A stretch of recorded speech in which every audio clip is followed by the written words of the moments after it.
Son las 8:38, empieza inmediatamente nuestro panel de conversación. La lista de temas es larga y aguda, así es que saludamos inmediatamente a la editora de nuestro departamento de prensa, editora general Monserrate Rolano. Buenos días, Monse. Muy buenos días. Y vamos a saludar inmediatamente a nuestros dos panelistas. En primer lugar, saludamos al profesor de Regulación Económica de FARU UDD, John Enríquez. John, bienvenido, muchas gracias por estar acá.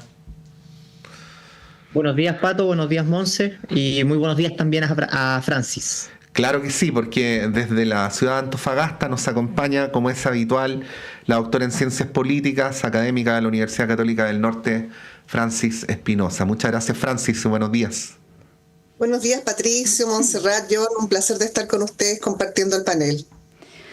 Bueno, harto tema para conversar, como decía el Pato, el oficialismo está que arde, ¿no? Vamos a ir a eso, pero antes, y también tiene que ver con el oficialismo, queríamos partir con algo que ocurrió ayer en la tardecita, ¿no? Más cercano a la tarde-noche, que es la votación en la sala del Senado del informe de la Comisión Mixta sobre la elección en 2 días. El tema no tiene que ver con la elección en 2 días, en eso hay un consenso bien transversal, sino que tiene que ver con bueno, por un lado, el tema de la cantidad de plata que se devuelve por voto, pero principalmente con las multas, ¿no? Eso había sido zanjado en la comisión mixta de alguna manera, se había repuesto la multa, pero luego intervino en el debate el ministro Elizalde para hacer una petición de que se precisara una palabra, ¿no?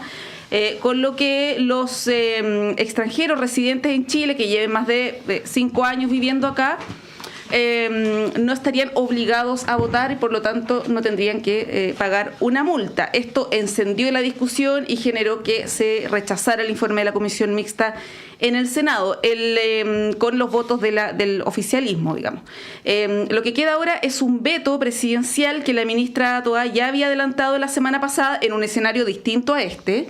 Y bueno, instala el dilema primero para el gobierno, ¿no? Si es que lo va a vetar o no, en qué condiciones, porque el gobierno insiste en que los extranjeros no debieran estar obligados a votar porque eso es contradictorio con la Constitución. Y de hecho decía más temprano el ministro Elizalde en otra radio que incluso es contradictorio porque, por ejemplo, los extranjeros no pueden salir electos, ¿no? Porque no tienen la calidad de ciudadanos. Por tanto, no debieran estar sometidos a las mismas obligaciones que claro, quienes son ciudadanos chilenos. Algo así que al no ser chilenos votar es un derecho, pero no un deber. Exacto, claro, esa es la tesis del gobierno y que se condice con lo que está expresado en la Constitución. Bueno, aquí las teorías respecto de cálculos vienen de lado y lado, ¿no? Esto ya se instaló, los cálculos de la izquierda, porque esto es lo que dicen desde la oposición, ¿no? Que esto beneficiaría a la izquierda si es que los extranjeros no votan. En fin, hay una serie de hipótesis y de teorías. Y les quiero preguntar primero respecto de lo que la situación en la que queda el gobierno después de esta votación, que no es muy cómoda, por cierto, para luego ir a abordar los otros temas, digamos, que se desprenden de esta votación de ayer. Francis. Sí, bueno, efectivamente, digamos, quisiera recalcar que, como dicen algunos especialistas, no todo es democracia electoral, pero en periodos preelectorales y electorales, por supuesto, pareciera ser que es el primer punto y último punto, alfa y omega de la política. Eso es lo primero. En segundo lugar, de qué manera, digamos, un poco los aspectos normativos, este país es extremadamente normativo, ¿no? Los aspectos normativos van siempre tiñendo las discusiones políticas y dentro de las discusiones políticas, digamos, mucho más allá de lo constitucional o, digamos, de la votación de ciertos reglamentación, leyes, digamos, cortas, etcétera, implica también aspectos que tienen que ver, como bien decía Montserrat, con los guarismos y, digamos, la matemática electoral, o más bien la calculadora, ¿no? Para situar en primer lugar si el voto iba a ser obligatorio o no, digamos, esta votación media voluntaria, y en segundo lugar la pertinencia de la votación de la comunidad extranjera, ¿no? Perdón, la comunidad, digamos, que que no es precisamente, digamos, es votante, residente, pero no necesariamente chileno o chilena. Y, digamos, eso se instala. Yo creo que Humberto Maturana era muy claro al decir que la racionalidad se instala para justificar otros aspectos que tienen que ver más con la emocionalidad y en este caso con un poco cómo voy yo ahí, ¿no? Y tengo la impresión de que en ambos aspectos, en ambos blancos, me refiero, o en ambos sectores, tanto oficialismo como la oposición, es eso lo que tiñe la discusión y la ciudadanía, digamos, de repente se ve alejada de estas discusiones, digamos, tan de clase política elitista. Pero sin duda también nos queda la sensación de que hay algo más abajo que la simple aplicación de aspectos normativos, pero también, digamos, la simple discusión de un poco las condiciones de la población migrante en un sector que prácticamente ha criticado duramente la población migrante en el país. Entonces, yo tengo la impresión de que finalmente lo que predomina es una cosa un poco más emocional, pragmática, que tiene que ver con esta calculadora electoral. Ahora, ¿en qué pie queda el gobierno? Bueno, yo creo que hay una buena justificación racional, emocional, de, digamos, qué es lo que dice la Constitución y sin duda hay una tendencia a pensar que la población migrante pudiese estar más cercana a la centro-derecha que a la centro-izquierda, ¿no? Sin embargo, yo creo que siempre seguimos entrampados en esta especie de letra chica y no podemos avanzar digamos, en un proceso electoral, en el super año electoral que tenemos y nos quedamos entrampados en este tipo de discusiones sin proyectar, como bien decían algunos parlamentarios, un proyecto a más largo plazo con el robustecimiento institucional, en este caso de CERVEL, y por supuesto una normativa que finalmente traspase la matemática electoral y también traspase las intenciones de un gobierno de turno. Sí, John, la hipótesis de que los migrantes votarían más por la derecha es una hipótesis que nace de la propia derecha. Hay que recordar que en los momentos posteriores a Cúcuta fue la UDI la que creó el Departamento de Nuevos Chilenos, ¿no? Y la hipótesis era que como la migración venezolana era mayoritariamente antichavista, obviamente iba a tender a preferir posiciones más de derecha que progresistas, ¿no? Pero por el otro lado está el tema de las posiciones en el oficialismo.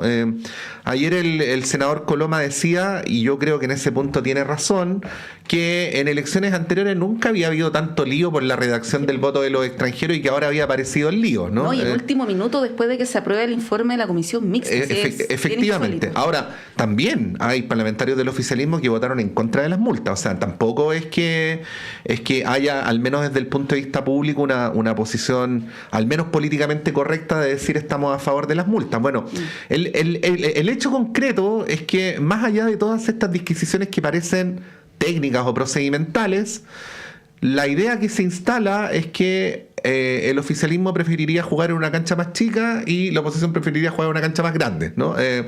Pero sin que nadie lo diga abiertamente así, ¿no? Bueno, ¿cómo lo ves?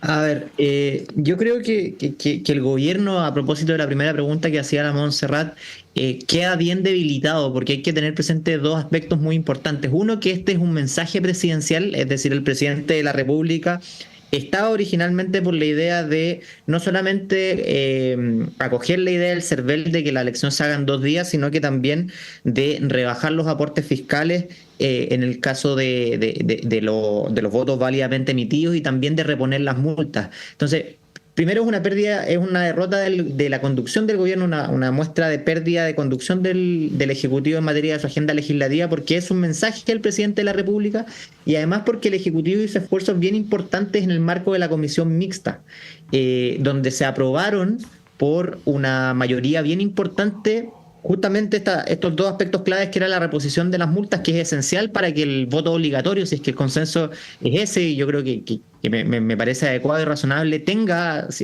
la característica de ser obligatorio, sino de facto se convierte en un voto voluntario.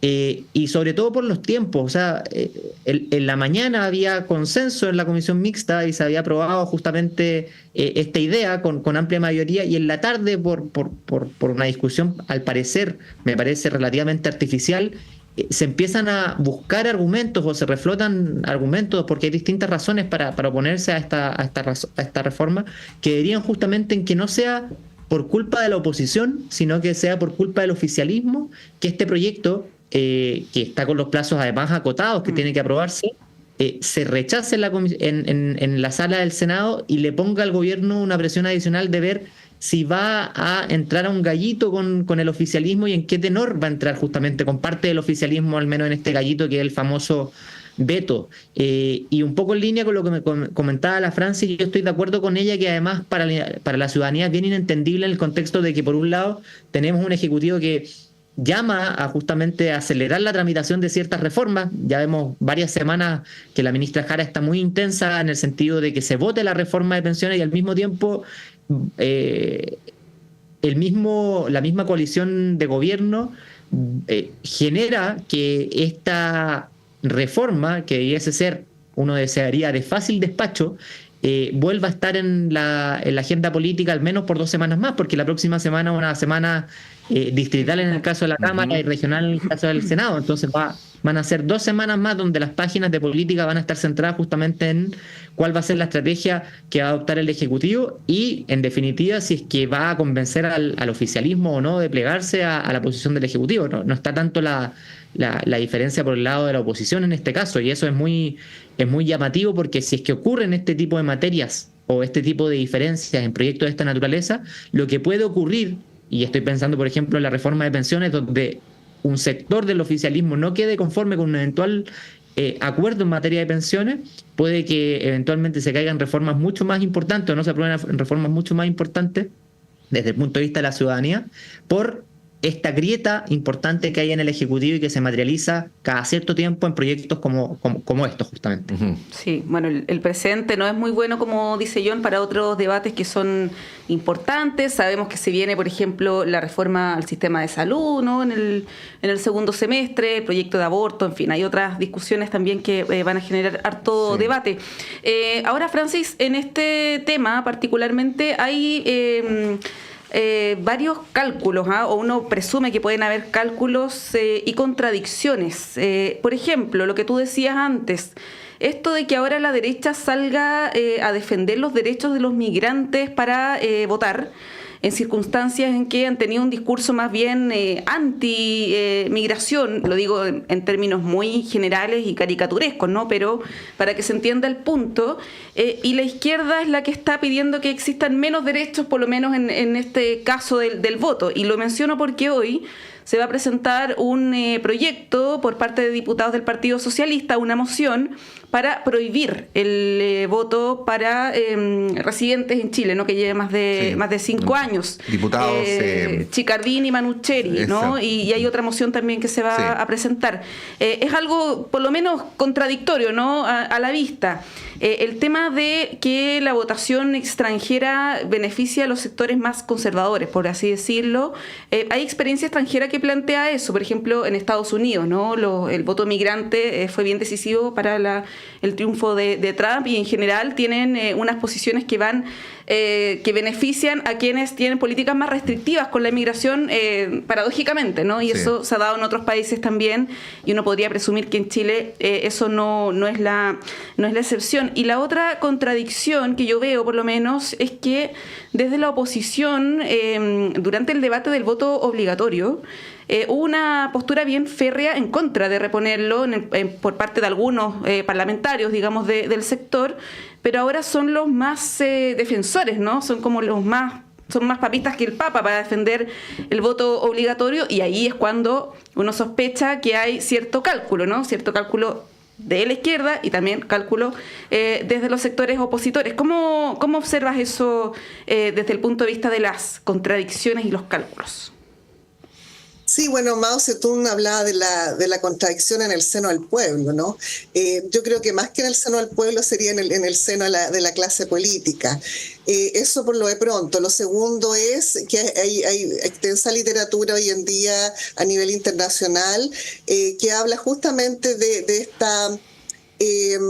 ¿cómo decirlo? Tal vez de esta combinación, de este teñimiento de las agendas, ¿no? Digamos, de las agendas de izquierda y derecha. Es decir, pareciera ser que hoy en día la izquierda está abrazando visiones un poquito más realistas, digamos, más cercanas a las agendas de las derechas, y las derechas, digamos, se arrogan el derecho a que no solamente lo social, digamos, la mirada social esté centrada en las izquierdas.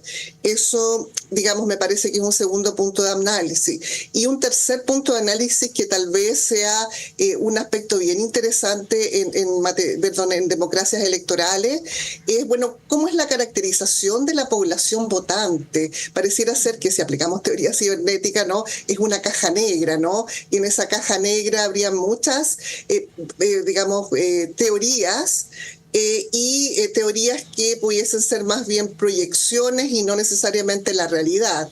Ahora, si hacemos un poquito de política comparativa, nos queda la sensación que en el caso del triunfo de la izquierda en Francia, por ejemplo, en los procesos electorales, perdón, en el Parlamento, justamente los temas que preocupaban en este caso a la ciudadanía eran los temas que tenían que ver con la identidad nacional y también con la migración. Estas posturas de extrema derecha que planteaban, digamos, prácticamente cerrar las fronteras de Francia y, digamos, la condición de ser francés o no ser francés. Entonces, tengo la impresión de que, digamos, que eso necesariamente tiñe también nuestra discusión política en función de estas contradicciones que bien habla Montserrat, es decir, bueno, ¿cuáles son las agendas que finalmente determinan, por una parte, las nuevas izquierdas y por otra parte, las nuevas derechas? Sí, no tengo mucho más que agregar, ¿eh? Simplemente, John, ahí te doy la palabra, pero decir, aún a riesgo de parecer cándido, ¿no? Que uno debería esperar que en materias tan relevantes como la migración, que en materias tan relevantes como la discusión sobre si el voto es un derecho o un deber, hubiera posiciones de principios y no en función de la elección que viene. Ahora uno entiende que la política electoral no funciona así, pero da un poquito de pudor ver cómo, dependiendo de si la calculadora me favorece o me perjudica, uno puede llegar a decir lo contrario de lo que había dicho antes, ¿no? Bueno, eso.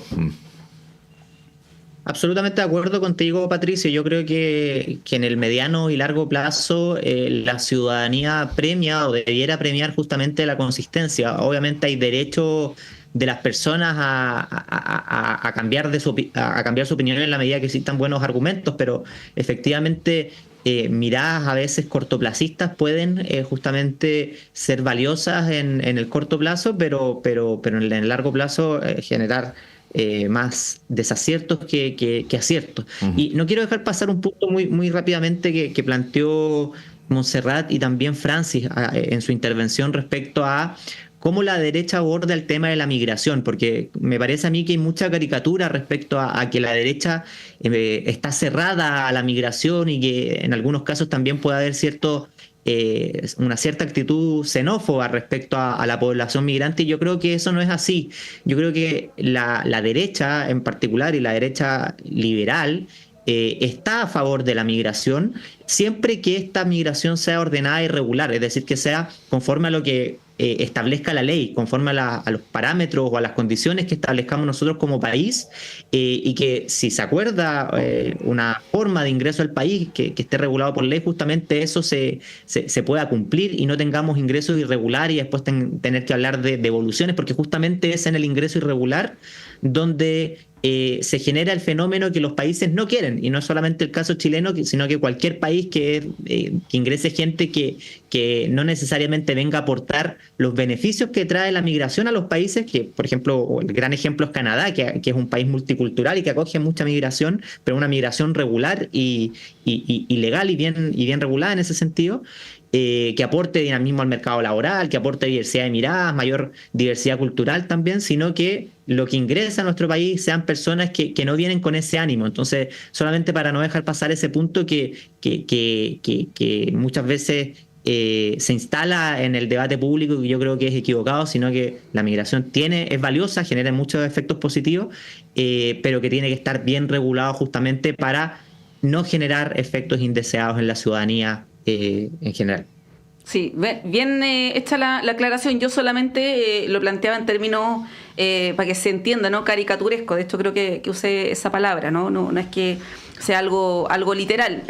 Bueno, tenemos que ir a una pausa, pero antes de eso les queremos dejar planteado el tema que se ha tomado la semana, que es la tensión creciente, y lo voy a decir en estos términos, entre el Partido Comunista y el oficialismo. Yo creo que podríamos hacer esa afirmación porque está por un lado la posición del PC, que esto es algo que no solamente es coyuntural respecto del allanamiento en Villa Francia el fin de semana, sino que tiene un historial para atrás, y el gobierno y los partidos oficialistas. Esto ha ido escalando. El lunes hubo declaraciones bien críticas a la posición del PC. Ayer hubo un cruce bien duro, y yo por lo menos no recuerdo que haya habido algo así, por ejemplo, entre la presidenta del PS y el presidente del Partido Comunista. Ayer en la tarde, por ejemplo, Camila Vallejo salió a decir que la posición del PC respecto del la tesis, ¿no? Del montaje era irresponsable. Vemos constantemente a ministros del Partido Comunista contradiciendo a su propio partido, algo que es bien inédito, ¿no? Y también estos cruces que ha habido con otros partidos, con el PPD, con la Democracia Cristiana, en fin, que bueno, no es formalmente del oficialismo, pero es parte del mismo pacto. Les dejo instalado este tema que tiene, bueno, para hablar harto rato, ¿no? Tiene varias aristas, más allá, insisto, de lo puntual del allanamiento, también se pueden referir a eso, pero es algo que se viene arrastrando desde hace por lo menos algunos meses. Van a ser las 9 de la mañana, hacemos un breve corte y a la vuelta seguimos con las conversaciones aquí en Radio Análisis.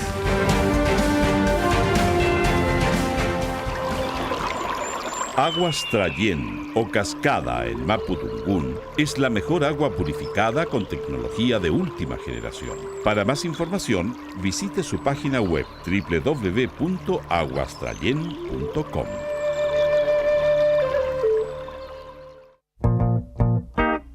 Todos los sábados a las 21 horas, Alberto Mayol, Omar Sarraz, Patricio López y Antonella Esteves se reúnen para revivir la tradición de una amable conversación entre amigos alrededor de un libro y para discutir sobre literatura y la vida misma. Radio Universidad de Chile te invita a ser parte de esta República de las Letras y compartir la pasión subjetiva y personal de cualquiera que ame los libros. Te esperamos cada sábado a las 21 horas en la República de las Letras, un clásico de Radio Universidad de Chile. Hola, soy el periodista y locutor Luis Hernán Schwaner y quiero invitarles a compartir cada viernes a través de Radio Universidad de Chile el Último Café. El Último Café, cada viernes a las 22 horas en Radio Universidad de Chile, 102.5 FM y en nuestra señal online en www.radio.uchile.cl. Recuerde, El Último Café, cada viernes a las 22 horas en la radio que piensa. Usted está invitadísimo a compartir con nosotros El Último Café.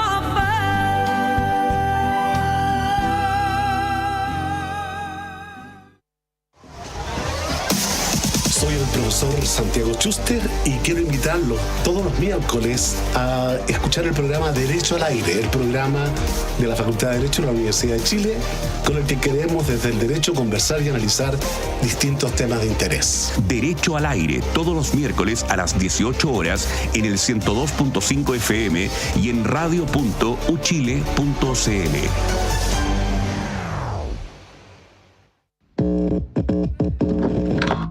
Sala Máster de Radio Universidad de Chile presenta... Radio Universidad de Chile los quiere invitar a disfrutar en vivo y en directo desde Sala Máster este sábado 20 de julio a las 19:30 horas la voz, las canciones y las guitarras del destacado cantautor nacional Alexis Venegas. Este músico chileno regresa al icónico escenario de Sala Master junto a Claudio Rojas en la dirección musical, presentando un concierto a 4 guitarras donde harán un recorrido por viejas y nuevas canciones. Les invitamos a disfrutar de este encuentro musical junto a las letras, la poesía, las guitarras y toda la magia de este destacado compositor chileno, Alexis Venegas, en Sala Master. Sábado 20 de julio, Miguel Claro 509, Providencia. Apertura de puertas de 19:30 horas e inicio del show 20 horas en punto. Entradas disponibles en portalticket.cl y más información en www.salamaster.cl.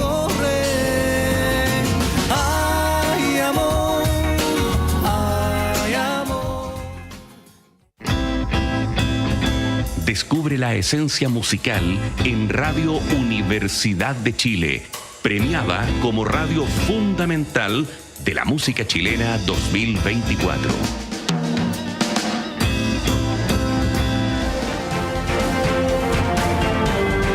Radio Análisis, una transmisión conjunta de las radios que piensan, presentada por el Departamento de Prensa de Radio Universidad de Chile.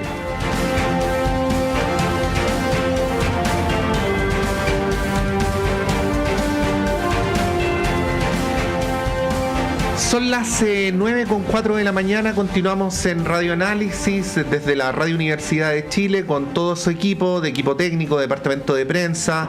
Ya nuestro equipo administrativo también está acá, está casi toda la radio acá ya a esta hora. Por supuesto también a través de las frecuencias de Chile TV, con nuestros compañeros que también están trabajando para que esta transmisión llegue a ustedes, y por supuesto con el trabajo cómplice de nuestros compañeros y colegas de labor en todo el país a través de la red de radios que piensan. Ya había sido anunciado el tema por Monse respecto a lo que está ocurriendo con el PC y el gobierno y una parte importante del oficialismo.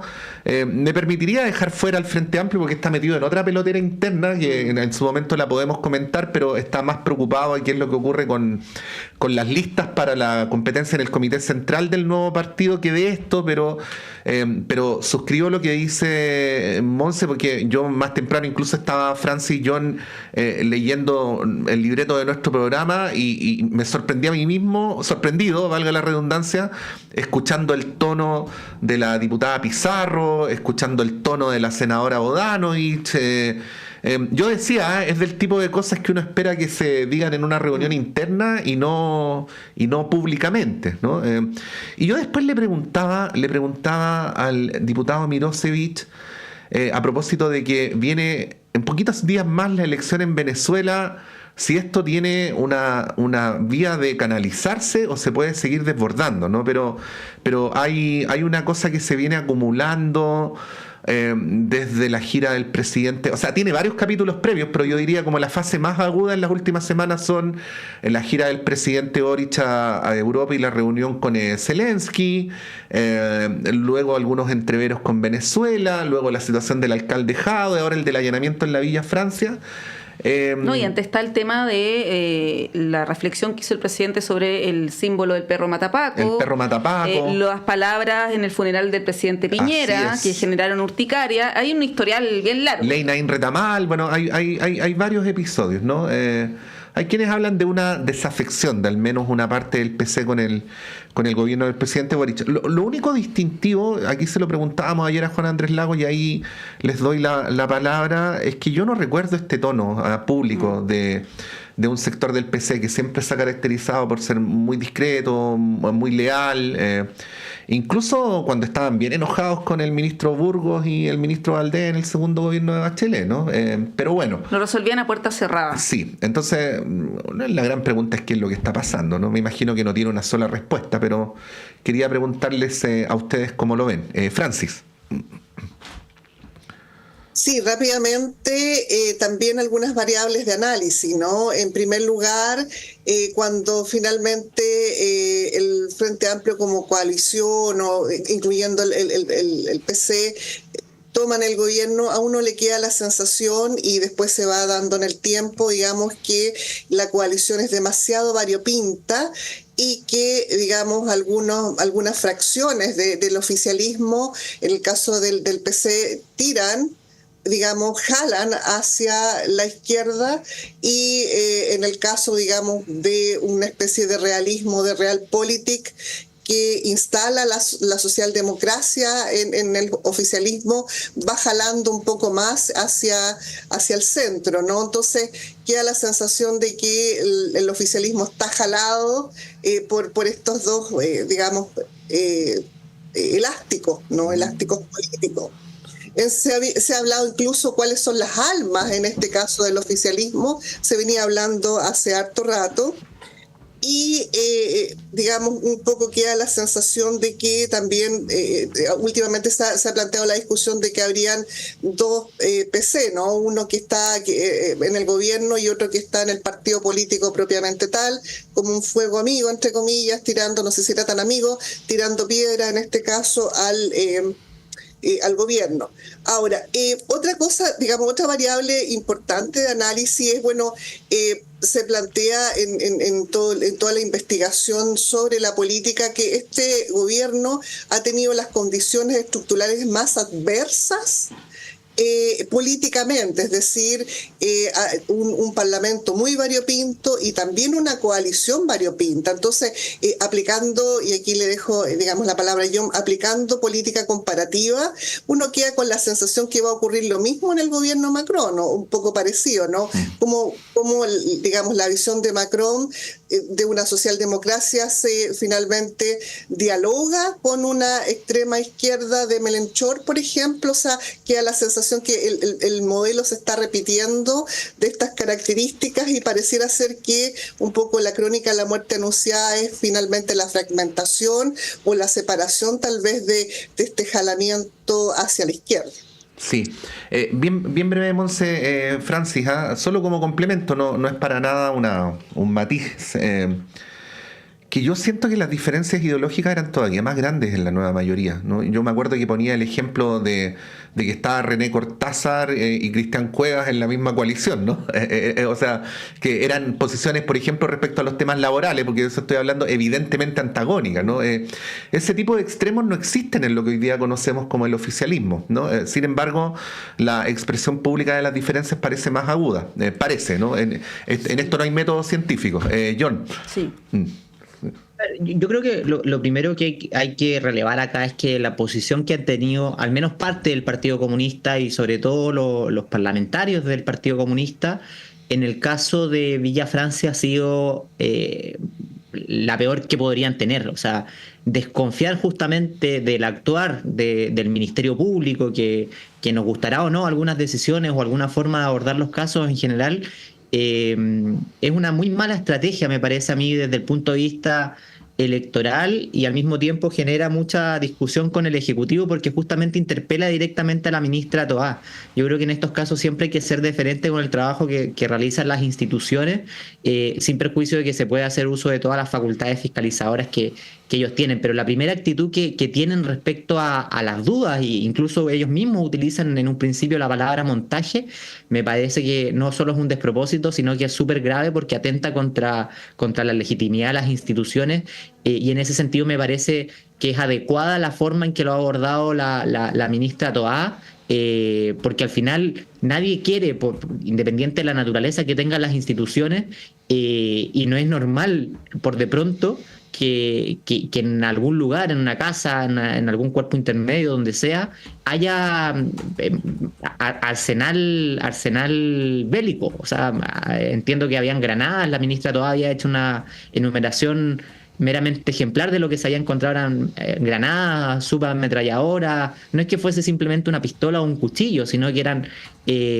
un arsenal el que había allí, y habían personas pernoctando justamente, al parecer protegiendo o cuidando ese arsenal que había en esas circunstancias. Por lo mismo, a mí me parece bien que el Ejecutivo públicamente blinde a las instituciones y diga las cosas como son, que nadie quiere tener como vecino o quiere que en el país haya, por las razones que sean, justificadas o no, personas que estén armadas o preparadas para generar temor en la población, que es lo que podría haber sido el caso.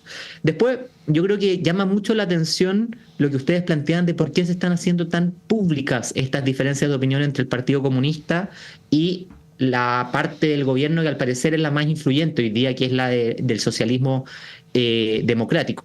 ¿Y por qué? Porque pareciera que, y aquí es una pregunta que no estoy especulando simplemente, y yo creo que nadie lo sabe en verdad, salvo los protagonistas allí, ¿qué es lo que se comenta en el comité político? ¿Y cuál es la posición que tiene el presidente Boric? Recordemos que no hace mucho tiempo el presidente Boric hablaba de anticomunismo y hoy día pareciera no tener necesariamente opinión respecto a este tema o respecto a la discusión que hay entre las coaliciones. ¿Es porque no se pone en tabla y el presidente Boric prefiere omitir la discusión de estas diferencias de fondo? ¿Es porque el presidente Boric ha dicho, prefiero no involucrarme en esta discusión, ha dicho que mejor los partidos políticos se entiendan desde el punto de vista público y que no los zanje el comité político, que no lo aborde el comité político? Son preguntas que yo creo que conviene hacerse, y hasta qué punto esto resiste. O sea, si es que va a haber una escalada, que ya tú muy bien lo planteabas, Pato, no se había visto, al menos públicamente, este nivel de desacuerdo entre presidentes de partidos políticos que forman parte de una coalición.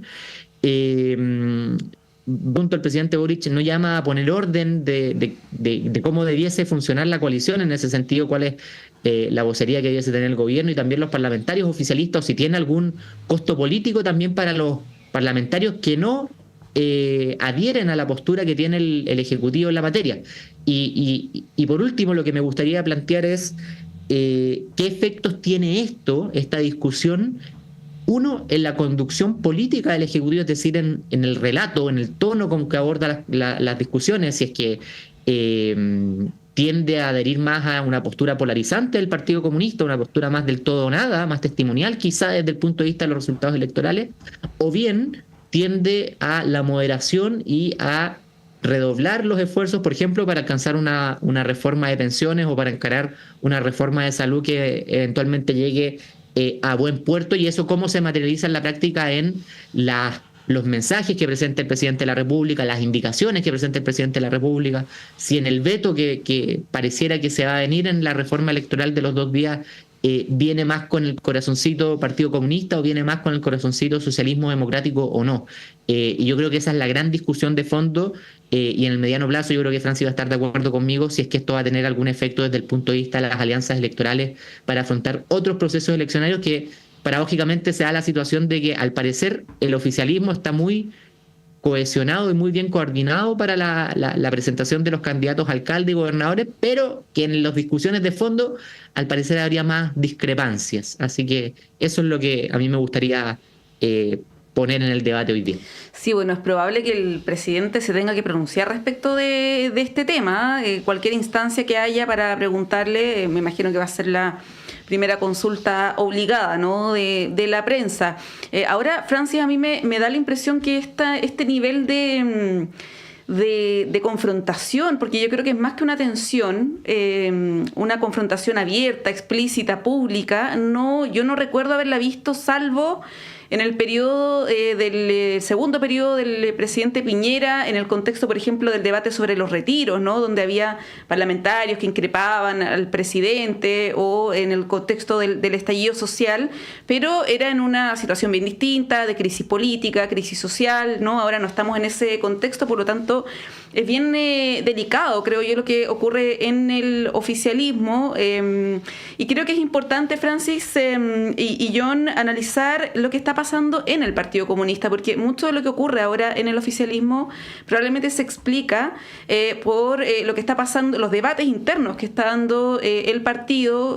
Nunca en su historia probablemente se había evidenciado una especie de fraccionamiento, ¿no?, donde hay posturas que son bien disímiles entre sí, y eso se ha visto harto con los representantes del gobierno, los parlamentarios que están más alineados con la mesa directiva del partido. ¿Cómo analizas ahí el rol y el momento actual en el que está el PC? Porque, insisto, es importante para ver cómo esto se relaciona con las otras fuerzas políticas de centroizquierda, de izquierda, el Frente Amplio. Hay un contexto de de proceso donde se va a elegir quienes van a gobernar el partido en los próximos años, ¿no? Es evidente que el partido entró en una deriva distinta luego del fallecimiento de Guillermo Tellier. Yo no sé si después de todo esto que ha ocurrido y de las posiciones que ha tomado el partido, incluso en contra de su propio gobierno, la conducción de Lautaro Carmona se vaya a reafirmar, ¿no?, en la decisión que se tiene que tomar en los próximos meses. ¿Cómo ves el debate interno del Partido Comunista? Y esta es una hipótesis mía, digamos, ¿no?, que desde el estallido social hasta ahora ha ido tomando posiciones más, se ha ido izquierdizando, por decirlo así, ¿no?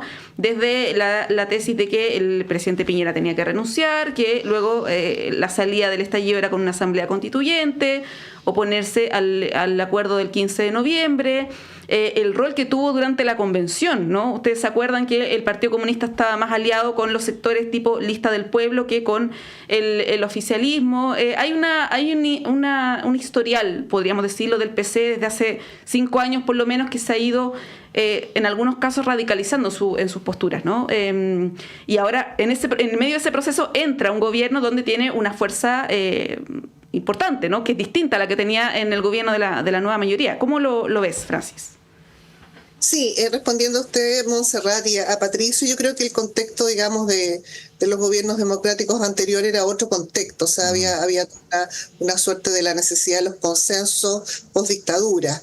En segundo lugar, uno percibe, digamos, a nivel internacional también la necesidad de que algunos sectores políticos que en general han desarrollado lo que diría Susan Cain, un liderazgo introvertido, cada vez desarrollen, digamos, posturas un poco más energéticas. Pienso en Xi Jinping, en el caso de Taiwán, por ejemplo, mucho más claras y digamos, visibles, extrovertidas frente a temas ideológicos. Yo creo que eso es una variable y eso, por supuesto, permea la visión del Partido Comunista. Yo creo que sí hay un anticomunismo, sobre todo en Chile, a lo mejor a nivel internacional también, pero sobre todo en Chile. Y uno queda con la sensación que el Partido Comunista finalmente, tarde o temprano, se convierte en el paria del sistema político, lo cual es preocupante, porque en el fondo también constituye una parte de la población que piensa una izquierda efectivamente más radicalizada. Yo creo que también hay un tema, digamos, de recambio generacional, y el recambio generacional también implica, digamos, un poco más atrevimiento político. Pero sin duda uno queda con la sensación de que el PC tiene estas, digamos, dos autoridades, no le llamemos almas, dos autoridades, aquella autoridad que se alinea un poco más necesariamente por una cosa de realpolitik a las posturas de una visión más socialdemócrata del gobierno y, digamos, la otra autoridad que no tiene por qué cumplir, digamos, con este formato, con este corsé que le impone una coalición tan variopinta. Entonces yo creo que ahí uno va entendiendo tal vez los conflictos internos. Ahora la pregunta es si estos conflictos internos realmente van a implicar la fragmentación del Partido Comunista. No estoy tan segura. Yo creo que a lo mejor la ideología es todavía más fuerte, podría ser incluso retrógrada, la visión, digamos, ideológica, pero es, digamos, mucho más fuerte dentro de una visión comunista globalizada. Preguntarse, digamos, qué es el comunismo hoy en día en una sociedad internacional globalizada. Sí.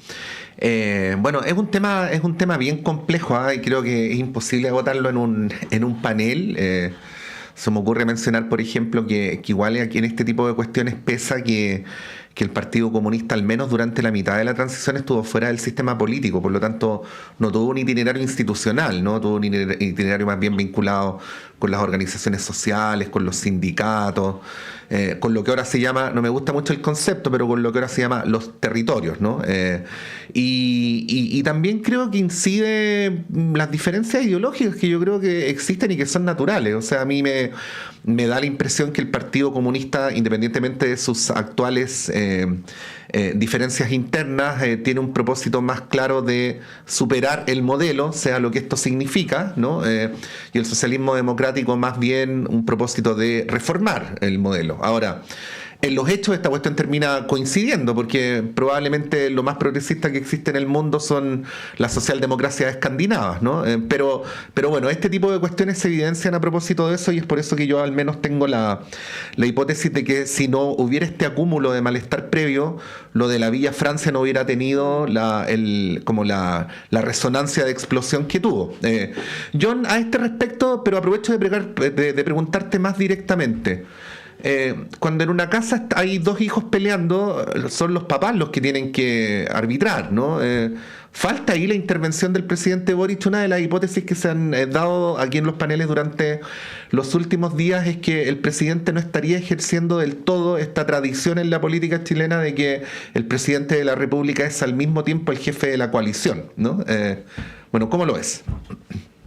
Absolutamente, yo creo que justamente ese es el desafío, o se ha ido perfilando que un gran triunfo para el presidente Boric y para su generación justamente es poder decir que si bien no van a lograr aprobar las reformas que originalmente habían planteado en su programa de gobierno, sí pudieron ofrecerle al país gobernabilidad y buen funcionamiento y parte de la gobernabilidad pasa en gran medida justamente por mantener cohesionados a su coalición, ojalá ampliarla, pero al menos de que no se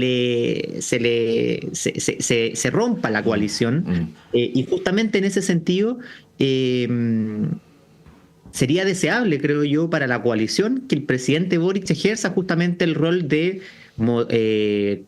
conducir y dirimir justamente las discrepancias que puedan existir entre las distintas fuerzas que forman parte de la coalición. Y justamente yo creo que ahí justo la presidenta Bachelet en su oportunidad tuvo un rol y habían señales que daba el presidente de la República, no solamente la presidenta Bachelet, sino que también el presidente Piñera u otros presidentes que los antecedieron de, a través, por ejemplo, de sus atribuciones, zanjar algunos tipos de debates. Por ejemplo, no fue casualidad justamente que la presidenta Bachelet haya cambiado al ministro de Hacienda en su oportunidad, el ministro Arenas, por el ministro Valdés. Ahí hay una señal, ahí hay una muestra de liderazgo que no viene a ser una respuesta a la contingencia, sino que también a zanjar una discusión que había dentro de su coalición. Y aquí pareciera que el presidente Boric se siente al menos cómodo con el escenario actual, o quizás no está tan cómodo, pero no lo demuestra, y uno esperaría justamente de que no solo el presidente Boric, sino que en general las coaliciones políticas pudiesen tener liderazgos más definidos y mecanismos para resolver las controversias también. Así que no es necesariamente tan paternalista como un padre que diga esta es la posición y hay que acoplarse a ella, sino que ojalá también pueda ejercer algún tipo de liderazgo, convencer y en algún momento también determinar cuáles son las posiciones respectivas. Sí, la pregunta de quién ordena el oficialismo es buena, porque bueno, ahí creo que ha sido el hilo conductor de todo este panel, ¿no? El desorden que hay en el oficialismo en discusiones legislativas, ¿no? Hablábamos del tema del voto en 2 días, en la relación que existe ahora entre los partidos y también en algunas negociaciones municipales y respecto de los gobernadores regionales, donde la presidenta Bachelet va a sostener una reunión con los presidentes del oficialismo para justamente ordenar en términos electorales, no legislativos, que eso corre por un carril distinto, pero llama la atención el rol de la presidenta Bachelet en ordenar a las filas oficialistas, algo que en la derecha no existe. Ayer, por ejemplo, Francisco Chaguán decía en la segunda, yo recomiendo que Matei no se meta en el tema municipal, ella no es Sebastián Piñera, ¿no? Y planteaba que Rodolfo Carter es un liderazgo que no habría que desdeñar. Están revueltas las aguas tanto en el oficialismo como en la oposición. Franci, no sé si al respecto quieres mencionar algo sobre los liderazgos, ¿no? en las distintas coaliciones. Sí, a mí me parece que hay una percepción de parte de la derecha de que la centroizquierda es mucho más alineada y ordenada, A nosotros nos queda la sensación con el liderazgo del expresidente Sebastián Piñera, que justamente era la derecha, la que por lo menos se alineaba a un proyecto común, y la aparición de la figura de la presidenta Bachelet yo creo que tiene dos variables de análisis. En primer lugar, digamos, la búsqueda de consenso, de apoyo nacional en función tal vez de un cargo internacional, pero por otra parte, digamos, se ha planteado que pudiese ser la única carta electoral de la centroizquierda que pudiese competir en un tete-a-tete, no con la carta, en este caso, de la centroderecha, que sería Evelyn Matei. Y un componente de género, a mí me queda la sensación de que las derechas son todavía, digamos, bastante alejadas de los temas de género, y siempre hay una violencia política mayor hacia la mujer, lo he visto en distintos espacios, y por supuesto, en el fondo es cállate la boca, Evelyn, levantemos el liderazgo, en este caso de Carter. Bueno, grandes temas para conversar. De hecho, nos quedaron algunos en el tintero, ¿para qué los voy a decir? Pero bueno, hay más todavía todo el día para seguir conversando, analizando. Por de pronto vamos a despedir a Francis Espinosa. Francis, que tengas un súper buen día. Te envidiamos que tienes un poquito menos de frío que nosotros por allá. Y a John Enríquez también. Muchas gracias, John. Que estés muy bien. Muchas gracias, Pato, muchas gracias, Monse, muchas gracias, Francis, también un agrado conversar con ustedes como siempre, y efectivamente hace mucho frío, así que estamos con el guatero, para que quienes no están viendo por Uchile TV. Sí, esta es una lucha de resistencia contra el escaldazono, ¿no? La del guatero. Bueno, vamos a ir un breve alto y a la vuelta Claudio Medrano con ustedes.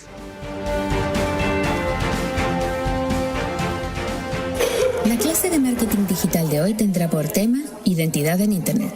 Cómo agregarle valor a tus contenidos en redes sociales. Yes. ¿Sabían ustedes que sus perfiles en redes sociales no son suyos? Ah, ¿no? No, porque la red social solo se los presta, y si se van de ella, el contenido se pierde. ¡Cha! Sí. Entonces, la idea es que su perfil siempre lo complementen con una dirección propia en Internet. ¿Y cómo se hace eso, profe? Fácil, solicitando su dirección en .cl, www.nic.cl, y luego conectarla a su red social preferida. ¡Buena! Por 9.990 pesos al año, construye tu identidad digital en Internet con .cl. Nick Chile, somos el .cl. Perdidos en el espacio. Música nueva.